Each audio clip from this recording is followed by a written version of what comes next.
archaeology. Get out of there, Dan! Alright, we're live. We're live? We are. How do you know? Because the music ended, and we're good. Well, that's a good way to know, I guess. True. Although Yeah. I have to admit, though, at least for the Facebook audience, let me raise the levels up a bit.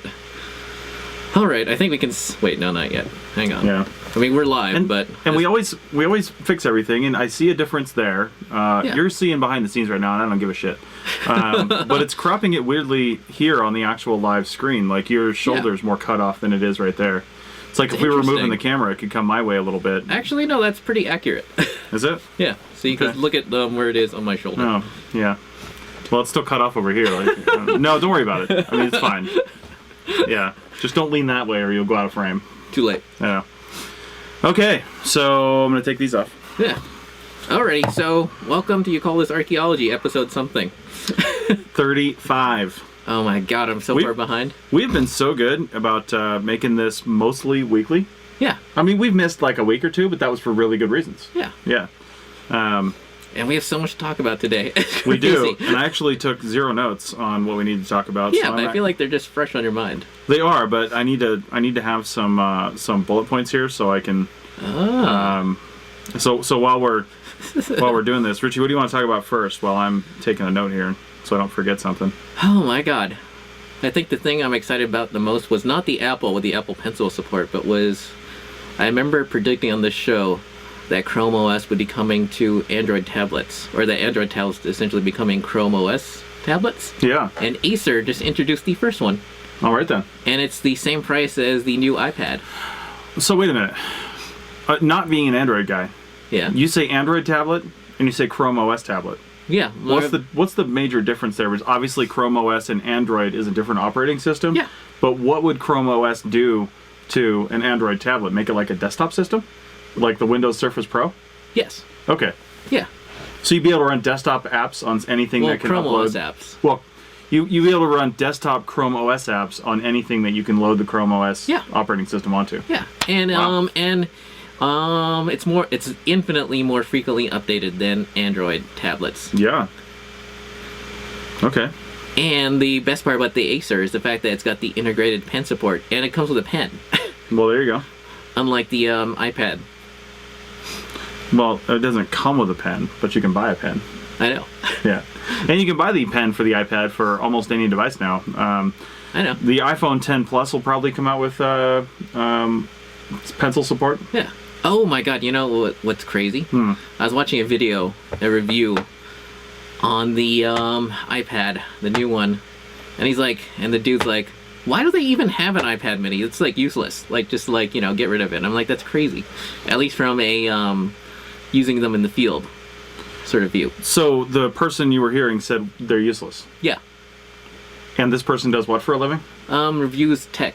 Okay, so fuck tech reviewers first off. Here's my thoughts on that, because I've used I actually haven't used my iPad Pro 12.1 inch. Let me show you why. This is it. It's in a keyboard case, but it's only slightly smaller than this, and it's like the same size as my fucking screen on my laptop, right? So, anyway, it's enormous. Now, I would use this, and I'm actually going to be doing hopefully some video demos of this in April here, but I have the Apple Pencil, and I'm going to be doing some demos of this where I'm actually sharing the screen and videoing myself doing this, like on what I'm actually doing. And doing some like profile drawings and artifact sketches and stuff like that, because I think this would be really good for excavation and field drawing. Yeah. Really, because of the size of the screen, I think it'd be, and it's really good draw. What are your? It's kind of like it makes me think of when I was in field school. Yeah.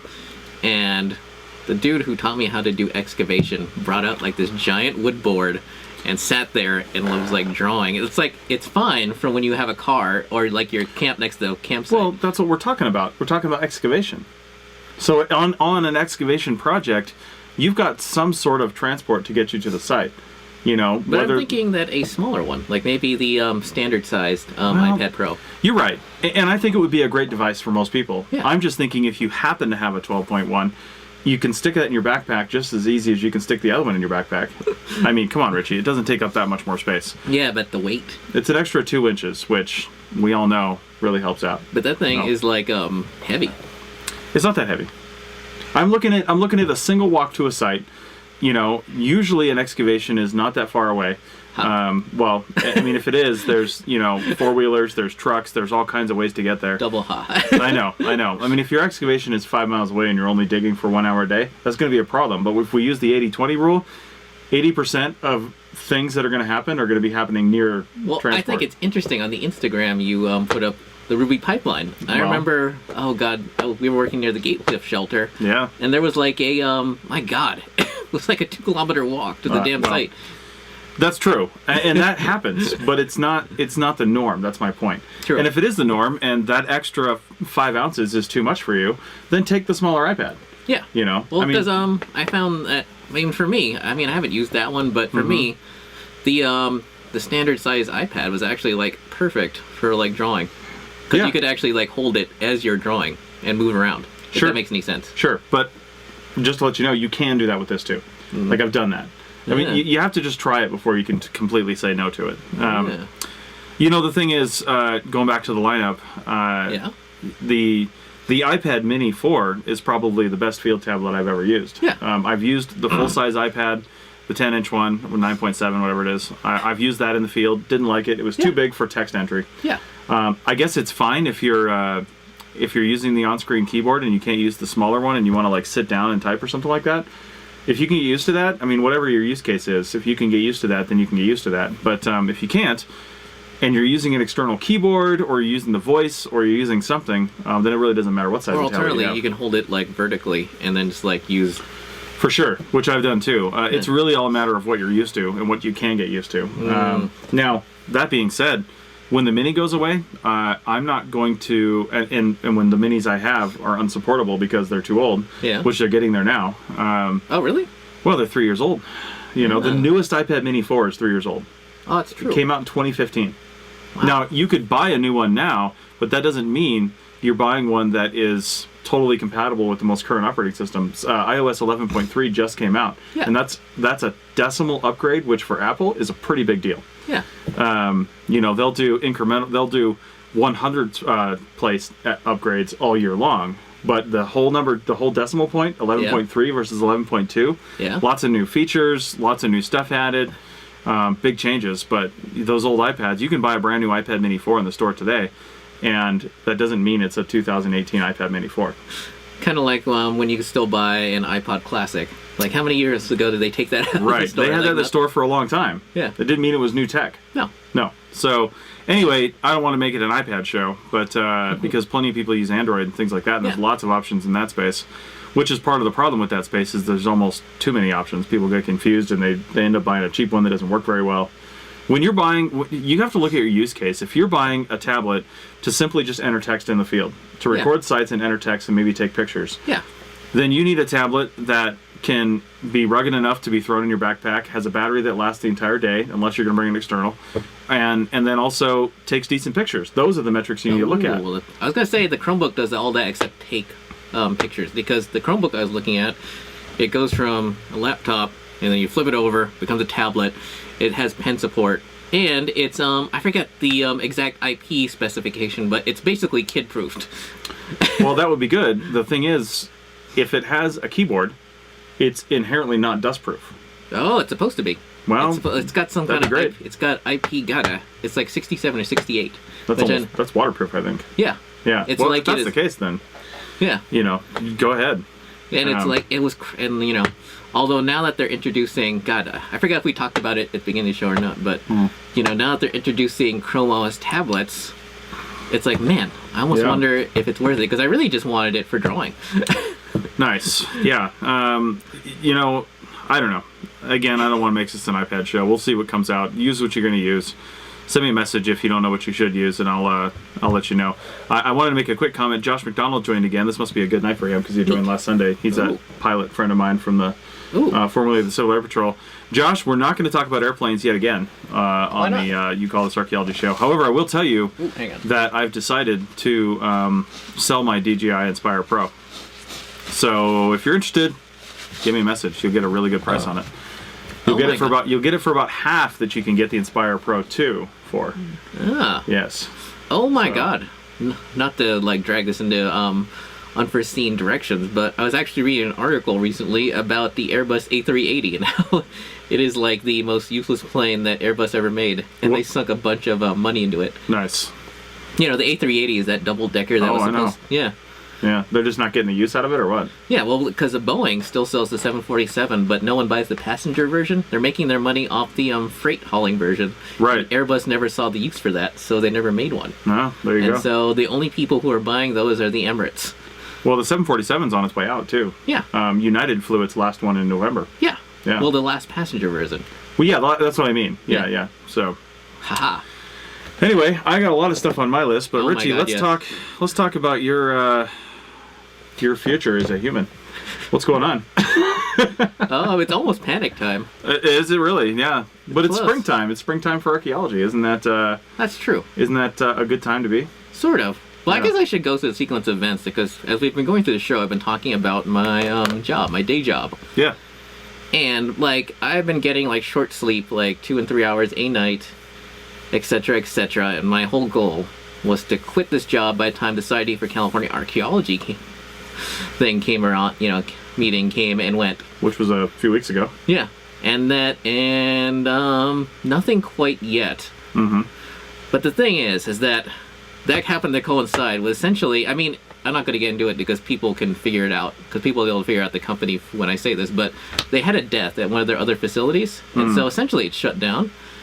And so the facility I'm at essentially is working, every shift now has to work overtime. Oh my.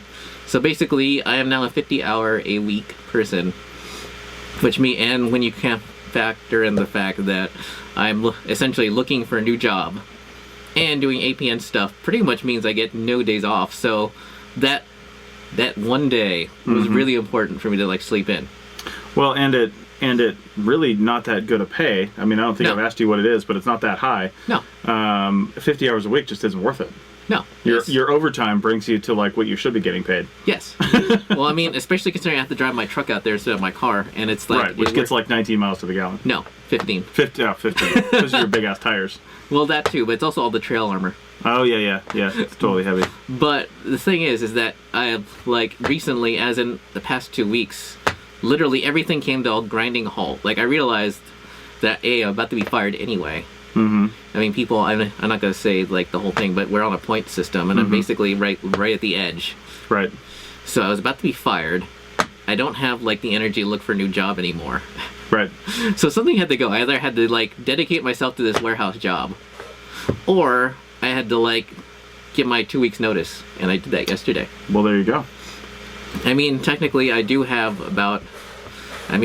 as a field tech, I do like to hoard money and stuff, so I just, in pure liquid assets, I have about enough to go for a month, and I have about enough stuff laying around to, like, stuff that I don't use, like stuff that I really should have sold off years ago, but I was holding on to as, like, kind of like my gold bars. Right. Your little nest egg. Yeah. Yeah. I mean, I had more stuff, but then it got stolen. But anyways, that's something else. But Yeah. but so I can keep myself going for a couple months. I mean, I've been here before. Mm-hmm.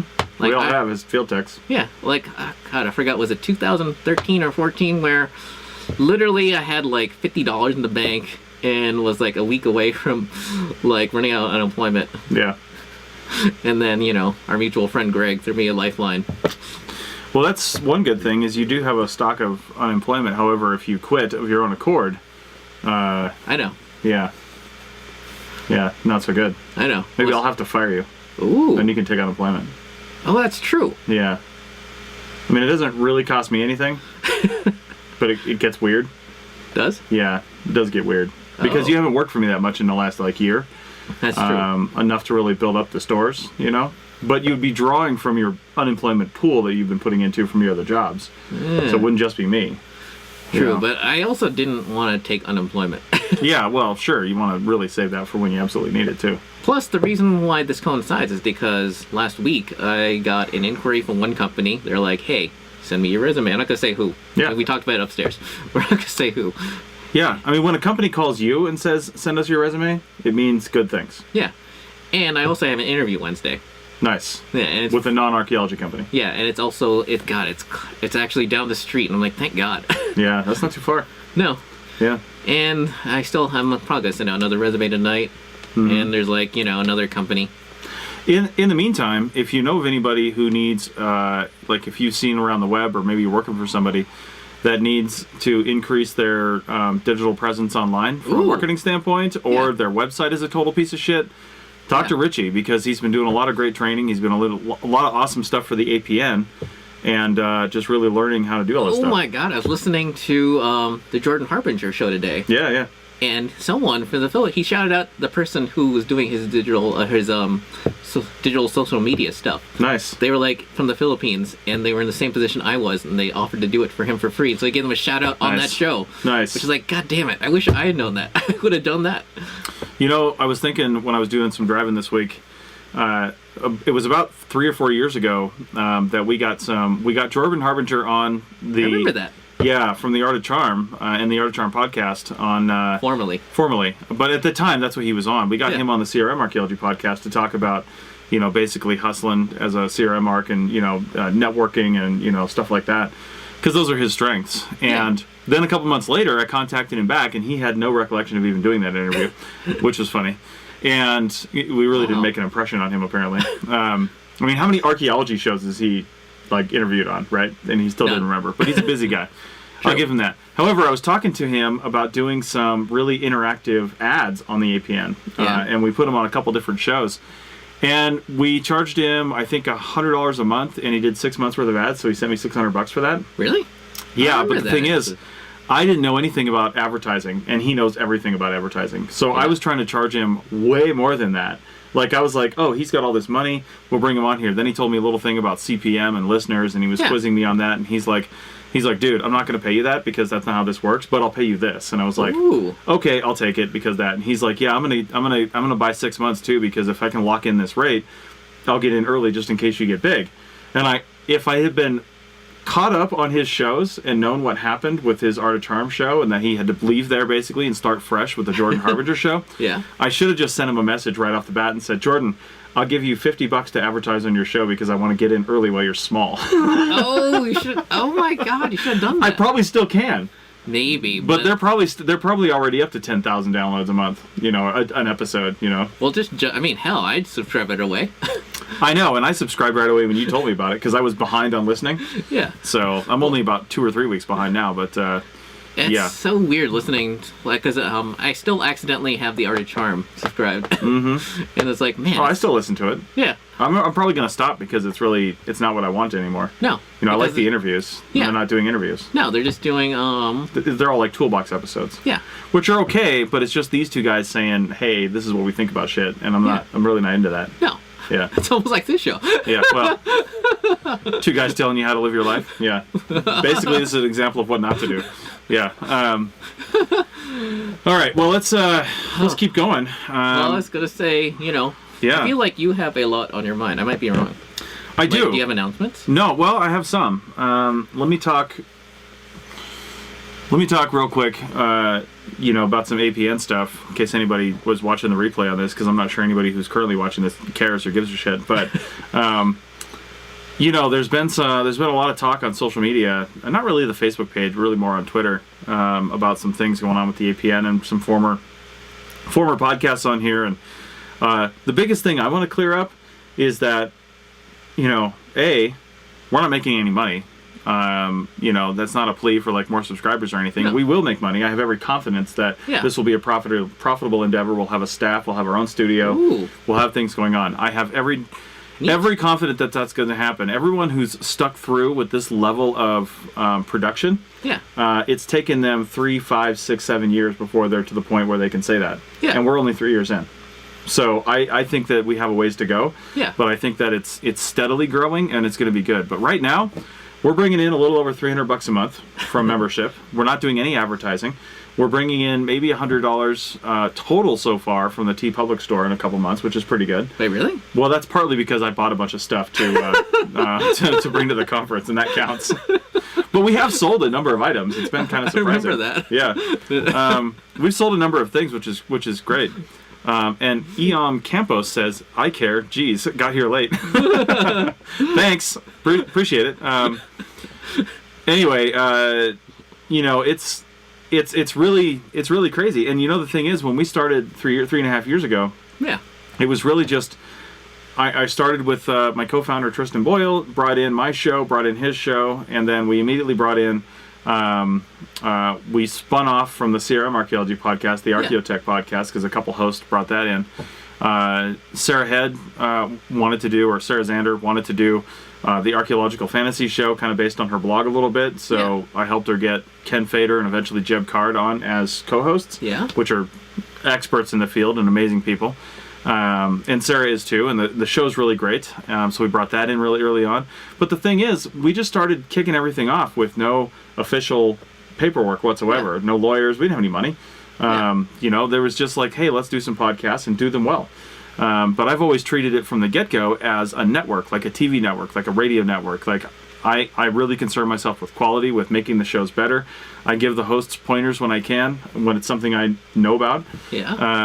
I went through a professional audio engineering course in order to make our shows sound better. Yeah, and all this, well, I mean, not all this, some of this equipment, obviously, you bought. Yeah, these booms are mine. The mixer there's mine. A lot of stuff in here, just because I'm really concerned with making all this stuff really good. So the point is, just like a regular TV show, when you don't, like the example that was given to me by a lawyer I recently talked to is, he said the TV show Friends.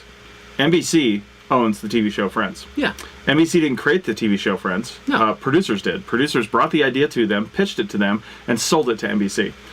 Now, we didn't do that with the APN. We didn't do anything like that. But people did bring ideas to me, or I sought out them, and then we made a podcast around that with a collaboration, multiple different people coming in. I don't even think I muted mine. Multiple people coming in, from Tristan, myself, to the hosts, to whoever, and basically crowdsource a new show. And that's how we started almost every show on the network.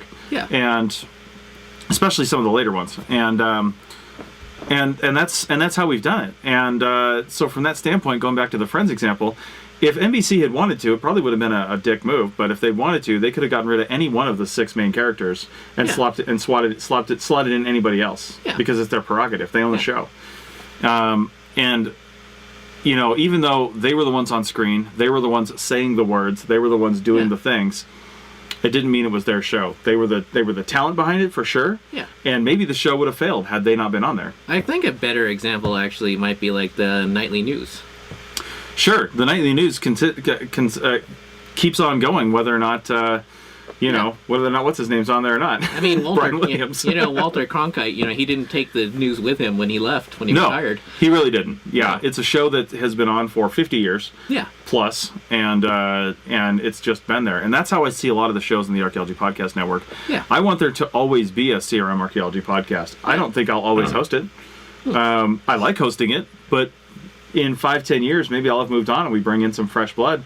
And somebody else is hosting it. And, and like the Archaeotech podcast has gone through, like, I think we've had 1, 2, 3, 4, 5, 6 hosts maybe altogether.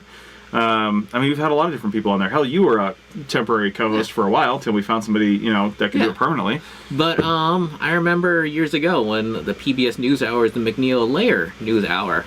And now it's just the PBS News Hour because, it's like the whole point of the show isn't to feature McNeil and Lair. Wait, but those are 2 people, right? I think so. Wasn't to feature those 2 people, was to deliver the news. And I feel like that, I don't know, some of the controversy, some of the IP controversy makes me think, like, why were you in this? I mean, I'm just thinking about that now on the fly. It's like, why were you in this? Were you in this to deliver archaeology, like information, or were you in it to make a ton of money? Because there is no money in archaeology. There is no money. My plan all along with the APN has been, if we ever did make it big and we had money coming in the door, the first thing that gets paid is the bills that it takes to run this. The second thing that gets paid is the people it takes to run this.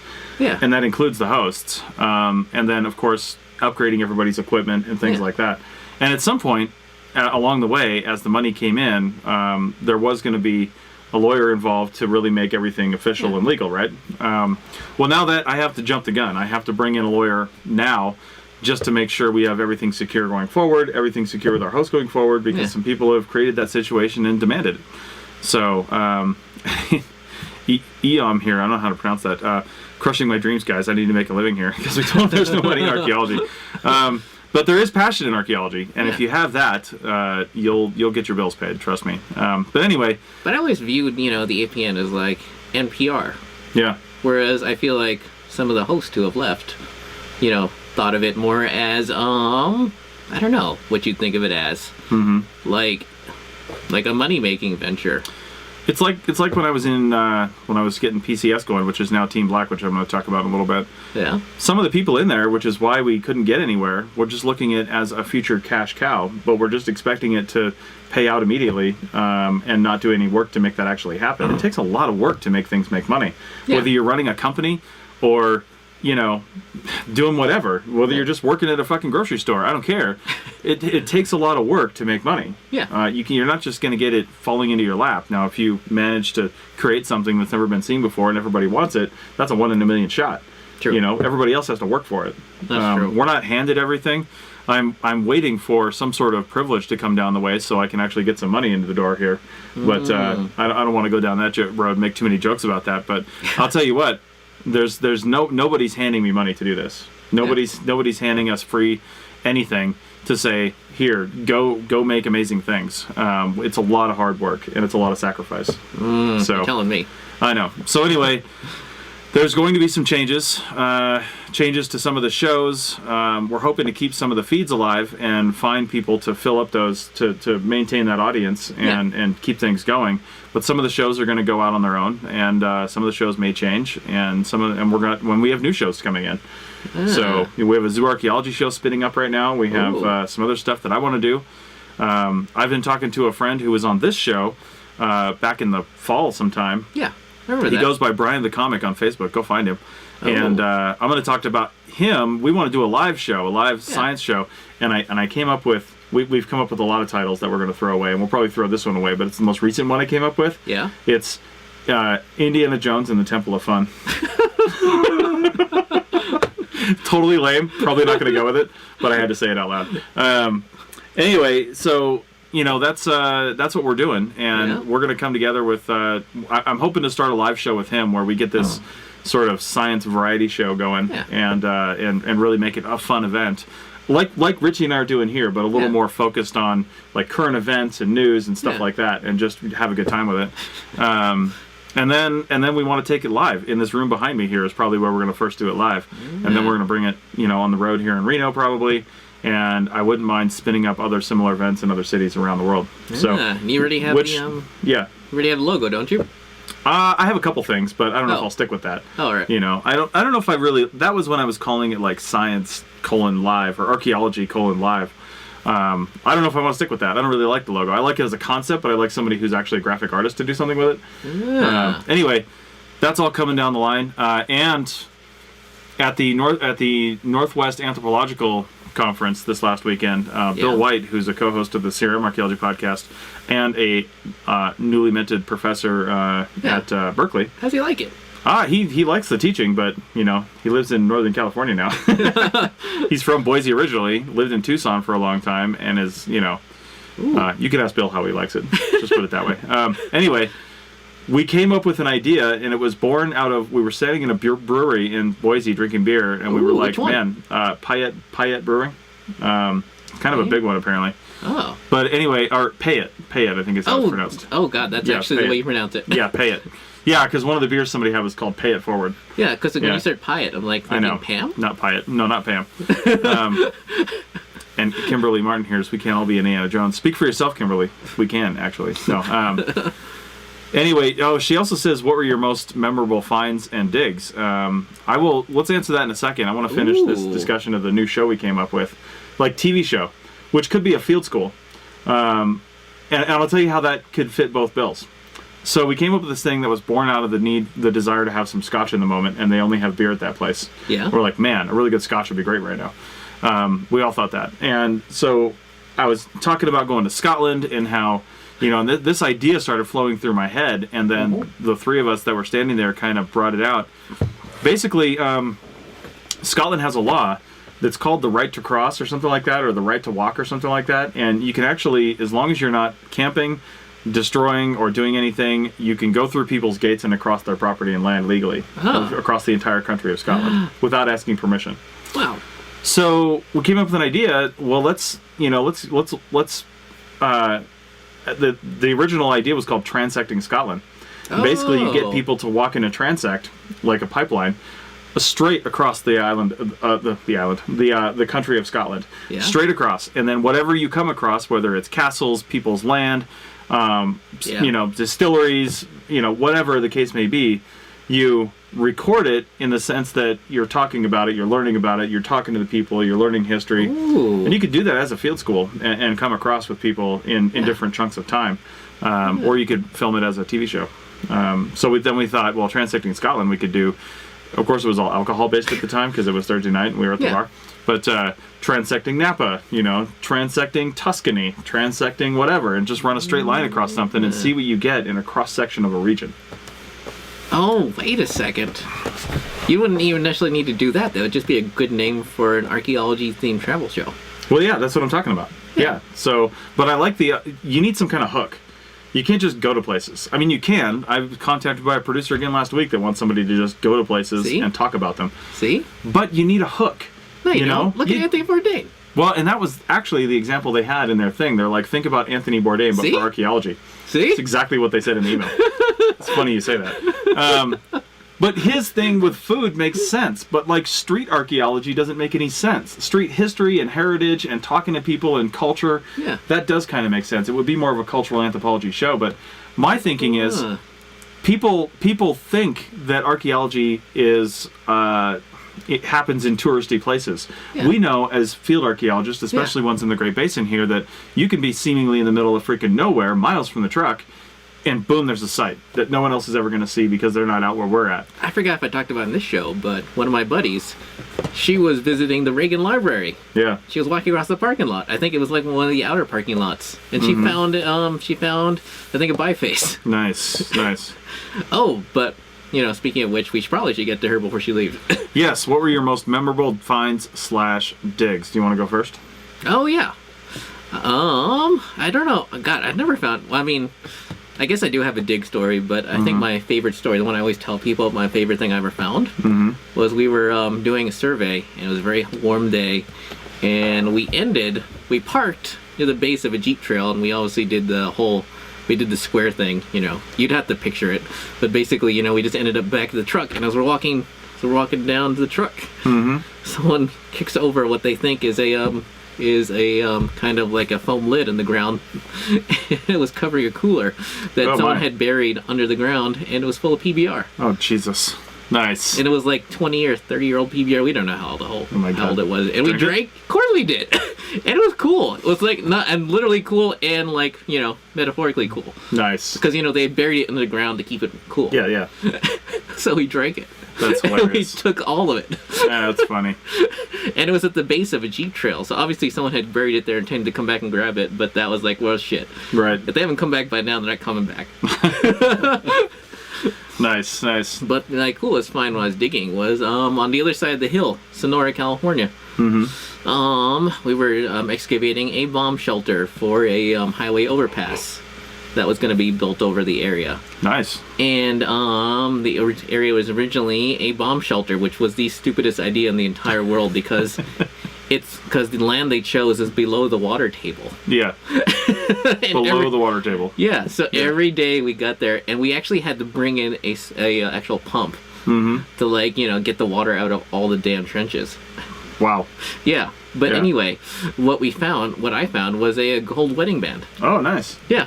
Yeah. Like a modern one? Well, I mean, it was definitely from the time the bomb shelter was built. Oh, okay. Okay. Yeah. Sweet. Yeah, because it was in. Yeah. Yeah. That's awesome. Yeah. Oh my God. Wait, what's the coolest thing you found? Well, I think for me, I've started, in the last few years, not directly answering that question. Because, the way that I think about artifacts, I really I think we glorify artifacts too much, honestly. So I do have cool things that I think I found that were cool at the time, because that's the thing. It's like, it's cool because it's telling a different story about a thing that you're on. So if I'm on a project in the Great Basin and I'm on a historic mining complex or something like that, and it's a bunch of head frames and buildings and platforms and stuff like that. Ooh, that's and cool. if we find an intact blasting cap tin, with a nice logo on it or something, or if we find the kind where it's got the line on it, or the other one where you can tell whether it's pre or post the San Francisco earthquake kind of thing. That's kind of neat. Or if you find a really cool bottle or something that really dates it to a solid time period, then that's a cool find at the time, right? Yeah. And if you're on a prehistoric site and you find something cool, then that's a cool find at the time. So, so I don't really focus on that, but I do have some fun projects that I've been on. And See, some of the that's ones, why I focus on the cooler beer. Yeah, exactly. Because that's exactly. a fun experience. Exactly. And that's what I'm looking at too, is experiences. And obviously one of the best experiences I ever had from a digging standpoint was the very first one I ever had, which was at Olduvai Gorge in Africa. Working in an early human site, 1.8 to 2 million years old. I almost thought you were going to say they would be pipeline. Oh my God, no.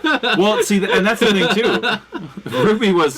Ruby was an experience that I'll never forget. As if you follow me on Instagram, you would know. Because Ruby it had some really awesome points. It had some really low points. It helped get me through grad school. Yeah. All the money we made the 3 months before we went there, we just banked all of our per diem. We were camping for $7 a night and making $220 a day in per diem together, my wife and I. And I mean, that money just went straight in the bank, and it made me allowed to survive during grad school without working. And so there's projects like that are some of the best experiences I've had. Yeah. One of the ones that I remember all the time was. Really had nothing to do with the project at all. The project kind of sucked from an archaeology standpoint, but it was working on a Clater Lake in Virginia, and we were digging around the edge of the lake to for this dam recertification. Yeah. And you had to dig in areas that was where the high point of the water would be. So wherever the water could affect something, you had to see what it was going to destroy. And but we were staying in an 18th century bed and breakfast, and oh wait, is that the one where we had to go around the pontoon boat? We were in a 24 or 5 foot pontoon boat, and that was our field vehicle. And we had a dock that was there, and we'd motor around, and then we would just we would beach it and then tie it off to a tree and get our screens and shovels out and go dig. Yeah. And it was amazing. My God, that's like the project I worked in Minnesota, where it was like I found nothing all summer. Yeah. At all. Right. Because we were going down established corridors. But I had never had that much fun, because, the crew was fun. It's a good time. We were laughing every day. Yeah, absolutely. Yeah. Yeah, I remember, I'd be remiss if I didn't say the first CRM project I ever did was up in Grand Forks, North Dakota. Again, the only really significant thing about that project, because it was only on it for a few weeks, and then it snowed dramatically, and it never goes away if it snows in November. Oh, yeah. But the thing is, the first person I worked with, not the first person, the second person I worked with on that project, ended up being one of my best friends. He was in my wedding, and I've known him, forever now. And also, on the very last day of that project, my future wife joined the crew, although I didn't actually meet her at that time. I saw her. And then, 3 weeks later, we were both on the same project in Miami. And then we got to be really good friends there. Yeah. And then we went 7 months in Miami. And then she went back she went and got a job in South Carolina after she went to Peru on this field school that she was crew chiefing for the college she used to go to. And then, I did a few more jobs. I was down in Florida, and then I went up to Vermont and was working up there for a company. And then she called up and said that they had a job down in South Carolina, a more permanent job. Yeah. Well, with potential permanence. And so I was like, all right. And I came down there, and we've been together ever since. So, as far as finding things, I guess I found my wife. See? On an archaeology project. Yeah, so... Well, you have to say that, don't you? I pretty much do. Yeah, I pretty much do. So I want to, we're running short on time here. We are? Yeah, well, we've been streaming for a while, I know. Wow. And I got a lot of stuff I want to do tonight. Oh, same here. But I already mentioned that and new shows. So one thing I want to pick up real quick here. Yeah. And I can't believe I'm saying this out loud. Yeah. First off, I started geocaching, and if you don't know what geocaching is, look it up. I started geocaching a long time ago. Yeah. It was actually on an archaeology project. I got my first Garmin Rhino GPS when we were in Winnemucca back in 2008 or something. We were on the Ruby, actually. Yeah. And I got that, and that was back when smartphones There was no geocaching app, and I didn't have a smartphone yet. Wait, where did you find one in Winnemucca? No, I had it shipped. Oh, all right. Yeah. But there were plenty of geocaches in Winnemucca. Yeah. So I immediately pulled it out of the box, turned it on, and went and found a geocache. Because you had to go online, and I had to manually enter them into the GPS, and I don't even use the GPS for geocaching anymore. I just use the app on my phone. Yeah. Because the GPS and the satellite imagery, that's so cool. It just works. I was reading the screen. Oh, anything irrelevant? No, Kimberly's saying, she's saying, OMG, that sounds amazing. And I think she's just talking about all the things we just talked about. So. Oh, I thought you were finding a wife. No. Well, maybe. Anyway, so the... and apologies if we can't respond directly to these, but there's like a 30-second to 60-second lag on the video versus reality. Yeah. Anyway, so I started geocaching, and the thing I always loved about geocaching, it's not about really finding stuff. Yeah. It's the thought that there are things in the world, physical things in the world, that are right under your nose. Yeah. And nobody knows it except a very select few people. Yeah. You know? Oh my God! Remember when we were on the Digital 395 and we were doing that stupid part where we had to walk down those like city streets? Here in Reno? Yeah. Yeah, and not only there, but remember we were in Ridgecrest and we were happening walking by the museum. Oh my God, yeah. And then you found that geocache I did indeed. You gotta find something on that project. Eon here says the wife story was adorable. Thank you. I do a podcast sometimes, and I want to start picking this back up again, called Profiles in CRM. Yeah. And one of the questions I have is, what is the question? Something about what's the best thing that's happened to you is related to being an archaeologist, and I say it can be personal or professional, because for some people it has nothing to do with being on an archaeology team. It's like, you know, oh, I got to go speak at a college or something like that, you know, because I'm an archaeologist. Maybe that's the best for somebody. I don't know. I'm just pulling something out of my ass. But it's always interesting to me when the people who are married to an archaeologist and met their wife on a crew don't say that was the best thing. I was like, I hope she doesn't listen, or I hope he doesn't listen. You know, the two people we know, they both said that without me prompting. But anyway, so back to geocaching. Yeah. So geocaching, I love it. I don't do it very much. I'll usually just pull up the app when I go to a new place, you know? Yeah. Because usually you get the runs all around your house, and it's really just kind of marking them off. But I don't like that. I like finding things that are in the wild that are just like that nobody knows about. Well, my wife, because of people from work were doing it, a year and a half ago when this first came out, she started doing Pokemon Go. So you're trying to relate that to geocaching? I am, because I thought about that today. Because she started playing it, and I wasn't into it. I wasn't being like a snob or anything. Maybe I was a little bit, but I just wasn't into it. You know, I just didn't get into it. She got into it right away, and then was like going around the neighborhood and doing these things and catching these things and doing all this stuff. And I was like, yeah, that's neat and all, but I like racing games, you know? It's like, I don't really care about this. It's not, I was like, I couldn't see the point. I didn't know what the goal was, and I didn't really understand what the whole thing, I didn't look into it, so I didn't really play it. She played it for a couple months, and then, like most things, you know, people do, she put it down and really never logged in again. Oh. Well, we happened to be at this mall thing. We were at Legends, actually, going to see a movie. And like a week ago, or maybe a week and a half ago. And like, everybody that we saw was heads down playing Pokemon. Yeah. And apparently it was some kind of community event thing where things were worth a lot more points or whatever. And I was like, and she's like, oh, great, let me pull this out and check it out. And so she's doing that while we're sitting there eating. And this is, you know, most snap Pokemon, gotta catch them all. And so I was like, all right, fine. Let me see what this thing's all about. So I downloaded it, I logged in, and I started figuring it out and started playing. And sure, now I understand the point of the game. And it does get people out. Like my wife and I, we had a pretty light day today because I've been at a conference all week, so I need a day where I don't think about anything. And we went for a walk, and we live downtown in Reno. And we went for a walk, and we was like, well, let's just go and play this, and we'll go walk for a little while, and we'll get some exercise in, and we'll go. We ended up walking for 7 miles. And in like 4 hours, and just going all over town. But I thought about it as it relates to geocaching, especially if you do like the augmented reality mode. Yeah. Now I know the funny thing is if you're just playing this by yourself and you've never played with another person, you might think that these Pokemon, these creatures, are being generated on your device as part of the world. You know that you're the only one seeing them. But when something would pop up on my screen, it would pop up on her screen too. Yeah. So it's in the wild, technically. It's in this weird digital wild that's like another dimension overlaid on the world. Yeah. And it's very strange. Did you see Valerian? No, It was thankfully. a terrible movie. See? Horrible acting, but the visual effects were amazing.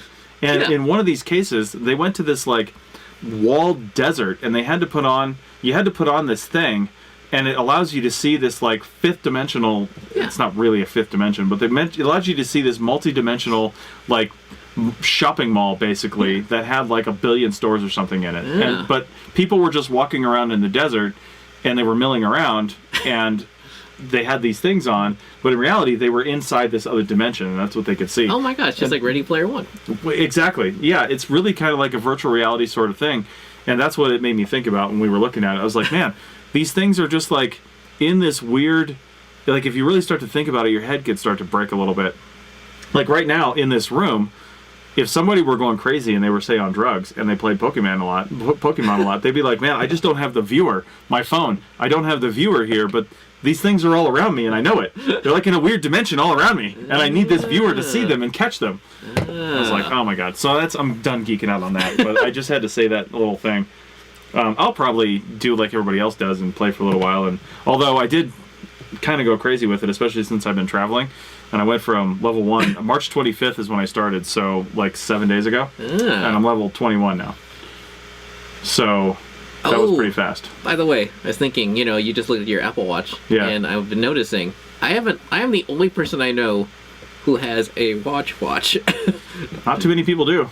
Yeah. Everyone else I've seen, every other person I've seen with anything on their wrist has a smartwatch of some kind, or Fitbit. Yeah. Everyone. Yeah, man. And yet how many of people when the Apple Watch first came out were saying, who needs this? I know. Why do you want this? I know. They're popular. People love them. See? Like, I was actually at a coffee bar today, and someone was wearing a dead one. Because they're like, I don't want to take it off because I might lose it, but Oh my god. That's a little much. I did, speaking of Apple stuff, I did lose, people said this would happen, I lost one of the earbuds. Oh, you did? For a little while, one of the AirPods. Oh. But, and it's only because it was the first time I hadn't stuck them right back in the case. I pulled them out as I was walking to my office, and I stuck them into these pockets of my sweatshirt because somebody was there and I had to talk to them right away. Yeah. And I forgot about it. And then I got in my truck later on, and I went to the dentist, and I took my jacket off there, and I went somewhere else, and then by the time I stuck my hand in my pocket again, I felt one of them. And I'm like, fuck. And I lost, it was the right one. So I looked around, I looked everywhere for it. I didn't really think about my truck at all. I looked on the edge because I thought it was in the left pocket, so I looked over there, but I thought it just fallen out. And I looked everywhere, and I ended up going on eBay, and I typed in right AirPod, and sure enough, there was a bunch of them for sale. See? I was bidding on one for, I think, $45. I was up to $50 as my overall bid, Yeah. which it's worth maybe, it's $160 to buy those things, and you can buy the case separately now, or you will be soon. So I figured each earpod was worth no more than about 100 probably, or 50, I mean. So I assume you found it. Well, I did. Right before I was about to win that stupid auction, I took one more look because I hadn't been down to my truck in a while, and it was way under the seat and down under there. And then luckily I was like in the last 10 minutes of the auction I was outbid. Oh So man, I didn't have to buy it. that makes me think. I actually thought I had lost my field lighter. Oh yeah. Yeah, but turns out someone at that terrible place where I worked during days had stolen it. So that's why I now And you got it have- back? No. Oh, okay. I got Yeah. a new one Oh man. because I consider that like a piece of field gear. It really is. Oh, that's nice. Yeah. Nice. I like it. I don't know if they can see it at home, but There you Wait. go. Oh, there you go. Oh my god. Yeah, I can that's actually not see it. bad. Anyway. Yeah. But anyway. Oh my god, actually I was actually at my storage unit today checking out gear. Nice.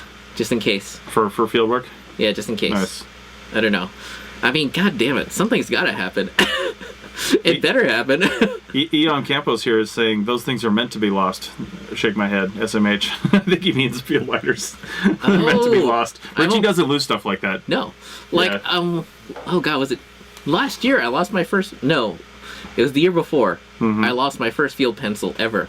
Yeah? Ever. People lose Sharpies all the time. Oh my god, and I have like 20 of them in my truck because I I keep know. finding them on the ground. Like here. Yeah. Yeah, but I'm like, I don't lose stuff. Yeah. Oh, So- I hate that. So I've got one more thing. Oh, so do I. Something I've been thinking about. Yeah. It's an announcement and Ooh. then a question Yeah. for anybody that's watched this long. And So Team Black, if you don't Yeah. know what that is, go to arccert.black on the web, archcert.black. There's not a lot of information up there right now, but it's basically training and certification program for archaeology. Videos and stuff coming soon. But the thing is, I might be switching around how I'm gonna try to get this thing funded. Oh. And one of the things I want to try to have value add early on, right? Because the way that I was looking at it now was get a bunch of videos for what I call level 1 done, about 60 videos, and then release it all at once. Level 1 will be live sometime around October if all went well. Yeah. But I think people need stuff now. They do. So I saw another ad for an SAA or ACRA or something webinar come out on something that's really valuable for people to use. I think it was your digital library management or something like that. Oh, because I thought you were going to reference the Dig Ventures thing coming out May 1st. No, well, we can talk about that too. Oh. And this is kind of what that is, but a little bit of a crowdsourcing thing. But anyway, the thing is, these webinars, even if you're a member of the organization, they're always like $100. Yeah. And they sell out. Yeah. They always sell out. So people are hungry for the information, but they're being gouged on price. And not only that, but the instructor gets a fraction of that. The instructor actually gets a fraction of that, and they're not getting the $2,000 or $3,000 or $4,000 that the company is getting to put that thing on. It's going to the membership pool, which take that as you will. Maybe that's a good thing, maybe it's bad. But I'm more concerned with the fact that people need training. They want training in various subjects, and there are a few subjects that I consider myself probably one of the, if not experts in, but really good at, and enough to train people. And most of that's going to be technical, digital stuff, drones, things like that, stuff that I know about. But my thought is to start doing as a value add first before, that's something I can start doing in April, but have a regularly scheduled programming for webinars, online webinars, and furthermore, have free ones. So the free ones would be stuff on that we need just to get people into the system. Oh, speaking of wife stories, Rachel just joined. Luckily, after the wife story. Otherwise, she would be correcting me probably. Anyway, no, it was 100% accurate. Anyway, the idea is to start doing webinars, and I want to have like a weekly, maybe bi-weekly webinar that's basically probably an hour, and it's all about working on your CV or your resume for CRM, networking, and getting a job. And that'll be free. Absolutely free. Depending on the service I have, I'm hoping to get about 20 people in tops. Yeah. Until I can afford one that has more. And then, just ask questions. I'll have a presentation, but then ask questions. We go over it. We crowdsource questions about your CV. It might be like, hey, what do I do about the order? And then the other people on the call can help and answer the question. Oh my God! And you can do other stuff like why do you need a giant? Why does everyone who does shovel testing in the Midwest have those giant clips? Yeah, giant C clips. Yeah, exactly. You'll find out soon enough. Or rubber bands, big ones. Oh, that too. Yeah. Oh my God! Or what do you use a pickaxe for? Like, why am I hearing this? Yeah. So there's all kinds of stuff we could do. And when I get to the paid ones, I don't want it to cost more than $15 or $20 a seat. Ooh. Because if it's just me doing it and I don't have support staff behind me, how much money do I really need to do a 1 hour webinar? Sure. I need enough to keep the lights on. Yeah. Because it's not paying just for my time on that webinar. It's paying for the ability to get all the other stuff done. Yeah.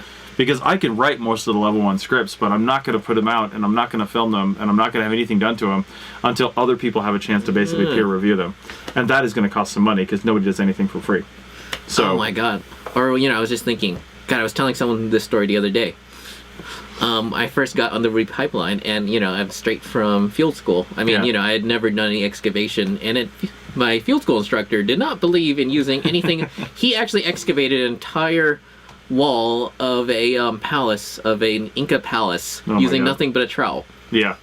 So that's the very first, So the very first day I got the review pipeline, and someone hands me a pickaxe, and it's like, all right, go, go. I mean, now of course I look at that, it's like, man, that's such a gimme. Like I could have gotten that level done in like 10 minutes. Yeah. But I'm like, do it. Right tool for the right job, man. Well, it goes from dental pick to small trowel to larger trowel to shovel to pickaxe to breaker bar to backhoe. Yeah. But the thing is, it's like oh my God, like I would have paid real money to figure out what the hell am I doing. Yeah, exactly. And who was there? Who was like thought it was so cute. I was like trying to be so careful with my pickaxe. Mm-hmm. Lizzie Bennett. Oh, nice. She's like, oh, how cute. Nice. Go at it, dude. go wild. And There I'm you like, go. I don't know what that means. Go nuts. Like, Yeah. I had never, like, because there's actually a certain action, you need to wield a pickaxe accurately. Yeah, like, yeah. to aim it. Like, there's a certain sort of, you have to build up, there's like a way to build up momentum. Well, and there's a way to use it, too. It's got typically a pointy end and a flat end. Yeah. And you really need the pointy end to come into an area and break the dirt up, and Yeah. then use the flat end to like scrape it out and then break the dirt up some more. I learned the same thing when that summer after I was in college. I actually used a jackhammer for the first time to take a driveway out, and I didn't know what I was doing. And the first like couple feet was a real pain in the ass because I didn't know where to use the jackhammer. Yeah. But you have to know where the fracture points are on your concrete, or in this Yeah. case really hard dirt, which is often like concrete, which is Yeah. why you're using a pickaxe. Oh, especially out here. Yeah, if you pick in like if this is your platform here and this is the edge, if you pick in too far, there's too much here to be able to pry it loose. So you have to pick closer, but you have to find out where that point is. The same thing with jackhammering out a driveway. Oh my God. You know what else I didn't even know that people laughed at? I didn't know how to toss dirt with a shovel. Because, Like accurately, you mean? yeah. Yeah. Well, because, they were like, all right, just start shoveling, Into the dirt. screen? Yeah. Yeah. And I'm like, I don't know how to do that. I don't know how to do that, yeah. Wait until you do it over your head, right? Yeah. But actually, I got really good at it. Yeah. I can still do it. Like, when I was shoveling snow last year. Nice. Just like, Nice. Well, Kimberly says we don't use those here in Texas. I think she means pickaxe. And then Eon says he's going to his first field school here in July, and something like the webinars would be great. And he's also See? saying he's Googling every tool we bring up. Look up the leaf trowel, Eon, and then tell me if that you can too. find one. Usually they come from like England because they're hard to find. oh, don't forget the, I didn't even know about, like, the flat blade. Square trowel? Yeah. Yeah. My square trowel is my go-to. I don't even Yeah. use the pointed anymore. No. Although, Yeah. when I'm out in the woods and I need to... Yeah, I use a pointed trowel to dig in and around roots if I'm not going to cut them. Oh, I just meant when that. I'm when you're making a cat hole. when you're making a cattle, yeah. That's what the pointed trowel is good for. But the square trowel, if you've got a nice sharpened edge on it, and maybe a slightly more rounded one, you Yeah. can use it to clean walls and floors. You can use it to make a nice 90-degree angle. Yeah. You can use it to pick stuff out.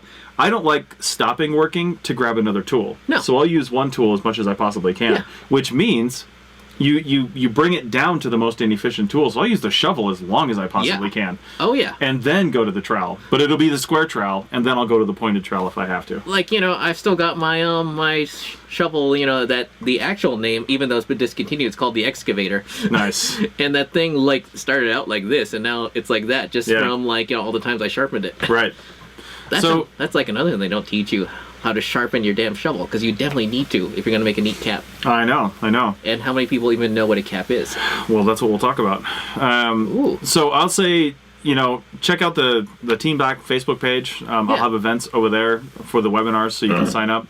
But those events will link to arccert.black on the internet. Yeah. And because I'm going to have a new events page up over there, and that's where you'll actually participate. Even if it's a free event, I still need you to like sign up. Otherwise, I'm gonna, go watch a movie or something. If nobody signs up, like I do webinars for podcasting right now, but I'm not really promoting it because I don't really have the time. But I threw it up online, Ooh. and I have a schedule. Yeah. So far, nobody signed up for one, Oh. but I'm not actually promoting them. So, for example, I'm not showing up to the webinar time if nobody signs up for it, right? Yeah. So I'm just keeping it up there so I know that I have a thing, and if somebody wants to do it, I'll promote it. But Yeah. I really don't have time for a 3-week-long webinar, which is what the podcasting one is. Yeah. But anyway, I don't want to spend too much more time on this. I want to talk about one more thing with Team Oh. Black, and that is gamification. I keep thinking something to encourage people to train and learn and do stuff, because some people, like maybe the people on this call and other people that we know, like ourselves included, we'll just do this stuff. We're just like, we like to see videos. We want to know what's going on. We want to learn stuff. We want to better ourselves. But some people need a push. And again, going back to Pokemon of all things, one of the main reasons why I was like hitting it hard today, and then while I was gone traveling and getting new things, is because I want to get more experience points than my wife. I want to level past her. And the only way I can do that is to play the damn game. So how do we equate experience points with archaeology? And your level, like in the field, how do we get people to level up? I want people to go to a site and when they meet new people say, hey, I'm I'm a level 30 archaeologist on the Team Black, on the Team Black website. Well, what can we do besides just watching videos that can increase your experience points? Well, the thing is, I follow a YouTube channel / Twitchcaster who basically built what he calls a token system, and every time that the computer sees that, every time his computer system sees that you have watched, you automatically get a certain number of tokens. And that's great. Yeah. And then the tokens can be redeemed for actual merchandise in real life. So like, he's got like plush, he's got toys, he's got like hoodies and stuff. Yeah. Which actually I do want to talk about. Okay. Yeah. No, because that XP thing was the last thing I wanted. Send us a message, Chris at archaeologypodcastnetwork.com. Yeah. Something like that. And while Richie's doing that, Rachel says, no way you can't beat me as far as leveling up on her. So I'm almost at level 22. So while Richie's doing that, I'm going to make sure there's no Pokemon. I always call them Pokemon. There's no Pokemon. Pokemon, I actually looked it up. It's a Japanese word. Do you know what it's a portmanteau of? No. It's Poke and Mon, which are the Japanese words for pocket monsters. Oh, wait a There's actually, God, isn't there a Poke Bowl place around here? Yeah, it's right downtown in Virginia. Yeah. So Poke is a thing. Yeah. It must be some sort of fish derivative. I'm not really sure. A bowl, maybe? I don't know. Ooh. Poke means something, but the Poke in Pokemon is not that Poke. It's a longer word. So it's Poke something or other, and then Mon something or other for pocket monsters in Japanese, and it's shortened to Pokemon. So. Oh, but what I want to talk about is, last show you were talking about the TeePublic sale. Yes. And, this t-shirt, this sweatshirt I'm wearing right now. Nice. I got it from that sale. It actually, when you factor in the discount, it actually basically just meant free shipping. Yeah. And of course, there's no sales tax here in Nevada. Mm-hmm. But I just wanted to do a quick review. Because this is like the second hoodie I've gotten. And this is a Fallout hoodie, if you follow video games. Nice. And the thing is, I bought one from from a YouTuber I follow. His store is TeePublic Teespring. Oh yeah. Yeah. That's another big one. Yeah, and I got a hoodie from there, and I got a hoodie from TeePublic, which is this one, and they're both the same size as small. But the thing is, I'm not exactly your standard built dude. Mm-hmm. In that I, do so much, exercising and excavating, working out, that I definitely have broader shoulders than I think they meant for someone this size. Yeah. Because when I first put it on, I'm like, Jesus, I can't even move my arms. Like, literally, like, it's like pinching in on my damn shoulders. But now that I've been wearing it for a couple of days, it actually did stretch out slightly. Yeah. Well, you say it feels snug in the shoulders, but it looks good. Yeah. It doesn't look tight. Yeah. So, not like this shirt on me looks tight, but it's Yeah. No, it looks decent. Yeah, TeePublic has a lot of really great stuff. True, and one thing I was worried about is the fact that I was worried that it might not be as heavy or it might not be as warm as the TeePublic one or the Teespring one, but it was. It is. Well, there you go. Yeah. All right. Well, I think it's about all we got time for today. We've been on for over an hour, so we have. Yeah, an hour and 15 minutes. So. Oh my God. I don't know how much actual time. We only had the pre-roll running for like 5 minutes, I think, this time. Oh my God. Yeah. And I didn't even bring up like my YouTube troubles. Like I've been trying to. God damn it. Like 6 hours today. I'm not even joking. Like I got up at like 8 o'clock and started working immediately. Mm-hmm. And oh my God. Stupid audio. and what Richie's talking about is what we've got on the screen here. So if you want to listen to this, if you came in late and you want to catch the beginning of this, you can look at it on our Facebook page.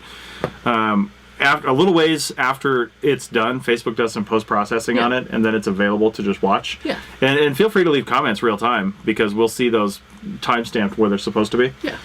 And Kimberly also says to Eom, check out the Marshalltown Trowel. Look that one up. Ooh. Definitely look up Marshalltown Trowels. Oh my God! You know what's really cool? Yeah. About my the dude I went to my field school instructor taught me how to excavate. Guess where he got his trowels from?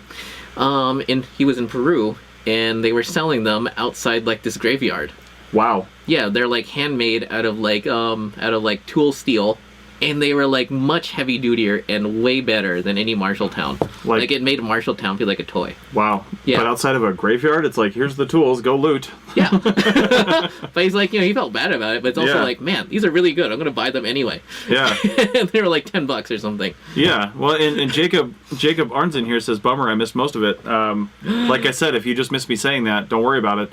just after we hit end here, it'll be available shortly thereafter on our Facebook page forever. Just go click on the videos tab.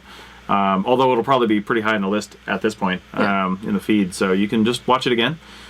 Skip through it if you want and do what you're going to do. So and eventually they will be up on Happy Archaeology Fun Time on YouTube if I can ever figure out why my computer or why Premiere won't says there's no audio. Yeah, I know we've got like 21 or something like that of them up there right now. We do. So we've got a little ways to go. But this is like the second video in a row where I've run audio issues, and I'm like, well, I can't just put up the video without any audio. No, that would be good.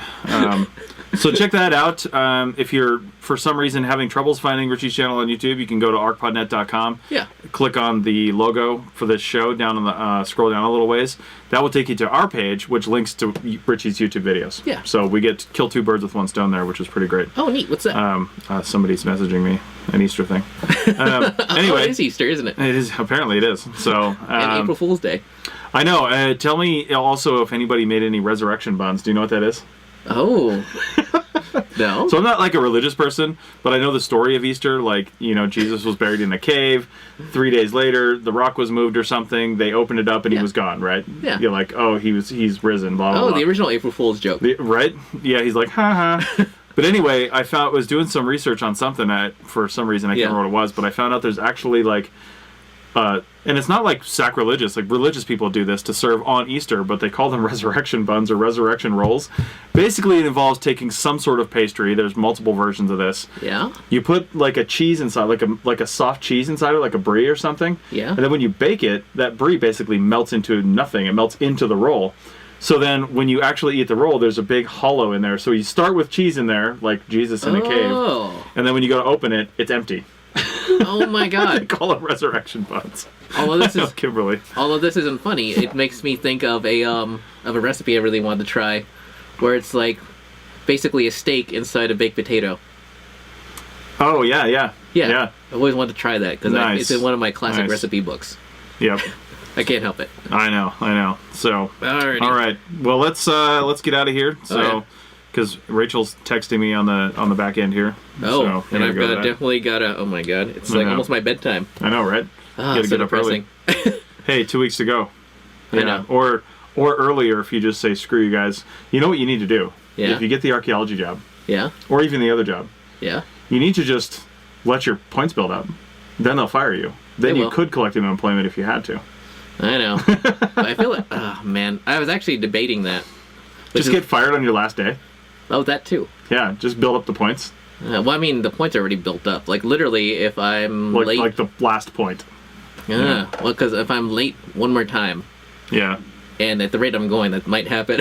There you go. But, whatever. All right, well, that's it for this show. If you guys like what we're doing, head over to arcpodnet.com/members. Consider giving us a monthly contribution. You get $5 a month. Honestly, saves us money. And if you do it annually, it saves you 30%. Yeah. And even at the $5 a month one, I'll send you an APN sticker and this neat little card that I made up. But at the higher levels, we'll send you some other stuff. And also, just for you guys that have been listening to this, it's nothing we've even told members yet, but I own the APN. Oh, and by the way, thank you, Brendan. Oh, yeah. Awesome. And I own the APN, and I own Team Black. And my concept is, if you're a professional member of the APN at $20 a month, that's automatically a Team Black membership. So you're going to get both. And there's going to be content coming up on Team Black. And furthermore, the webinars are probably going to be $15 to $20 a seat once we start those going, except for the free ones. Yeah. The paid ones are going to be $15 to $20 a seat, but if you pay $20 a month as a member, you'll get it all for free. Out of curiosity, still is the RPA still involved in this? That is a deal that we're working on. Let's just leave it at that. Ooh, yeah, that's actually really cool. Because how many people get to put RPA at the end of their title? Hopefully more after about a year. Oh, good. Yeah, because that's actually an important thing. At least some people think it's important. There's nothing going on right now with them. There's just been conversations. Until Team Black is a real thing and has people, then. Nothing's going to happen. So True. I need to make that valid first. True. And then sell it. Because the RPA, the Register for Professional Archaeologists, until now has been a very exclusive kind of yeah. And some people have very strong anti-RPA feelings because of how exclusive they are. And it started as another organization, and the concept of being a registered professional meant you had a graduate degree back at the time, and that actually made sense. Yeah. Back in the day, but now. believe it or not, field techs with an undergrad degree are actually professionals. Yeah, I consider myself a professional. Anybody who does this full time Yeah. as their job is a professional and should be recognized as such, and that's what we're trying to get Well, I the mean, RPA it's like to do. the old rule: if you get paid for it, then you're a professional. Well, there you go. Yeah. So, all right. Thanks a lot, everybody, and I think there's no reason we won't be back next Sunday. I'm not doing anything. That's true. Yeah. So Sunday, 6 p.m. Pacific time is the time we're shooting for now. We've been doing Wednesdays, but we're switching to Sunday. Cool.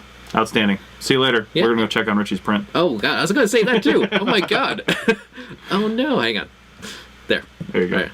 That was a good show. Yeah. Yeah, People a lot of like good, that. a lot of good engagement here. Man, look at that.